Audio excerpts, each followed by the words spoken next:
Okay, welcome to this video on spectroscopy. That's the technique whereby we measure the absorbency of light as it shines through a transition metal ion complex in order to find the concentration of an unknown solution.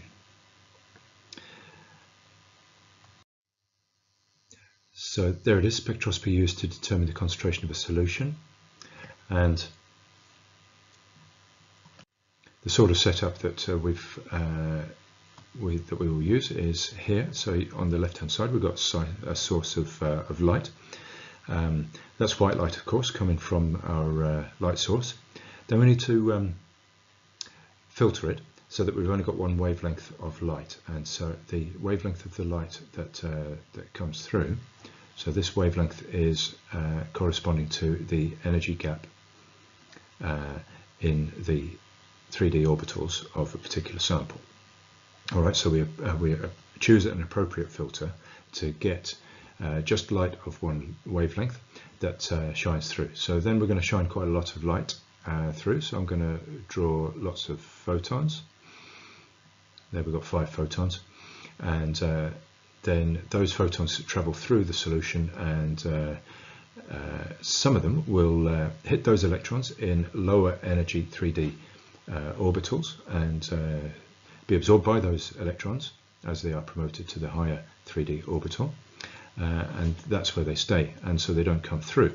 All right, so let's say we've got 2 of the photons actually make it through, whereas we started off with shining 5 through. Okay, and our colorimeter at the end measures the percent light that gets through, and therefore the absorbency of our sample. Okay, so that's the general setup, and here's a picture of such a piece of equipment. So you see the student has got a sample and he's putting it into a slot, and that slot will shine the filtered light through it, and a different part of the internal bit of the machine will measure the absorbency, the percent of the photons that actually make it through. And as an experiment, what we need to do to find our concentration is we need to start off with a known concentration. Okay, so let's draw known concentration. Let's say our concentration is say cobalt chloride, which is blue. Okay, and that's our known concentration. And then we've got another sample, which is our unknown concentration. All right, so our unknown concentration like this. So we'll label that up for now. So this is known concentration. This is our unknown concentration, the one that we want to know. And what we're going to do is we're going to create a calibration curve. All right, so I'm going to write that down here because that's a fundamental part of our experiment. So we want to create a calibration curve. Right, and we use the known concentration sample in order to create our calibration curve. And the way that we do that is this: you're going to start off and take a sample of the undiluted known concentration. Okay, so we're going to draw that. We're going to approximate that. So we've got just a sample like so, and you're going to put that into the colorimeter, the photograph of which you saw in the previous slide. We know this concentration, and let's give it a number. Let's say it's concentration equals 10. We won't talk about units, we're just making up numbers to make the thinking a bit easier. And we put that through our colorimeter, and let's say our absorbency A is 1. Then what we're going to do is we're going to take a different sample, right? Well, take a sample of the known concentration, but this time we're going to dilute it. All right, so let's say we dilute it down to concentration 6, or let's say 8.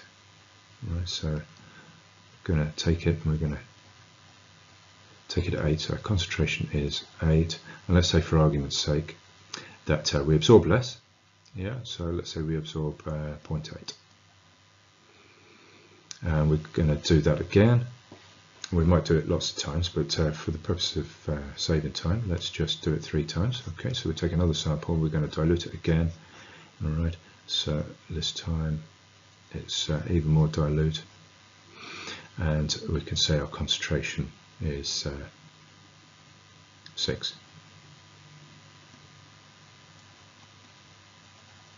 And our absorbency is 0.6.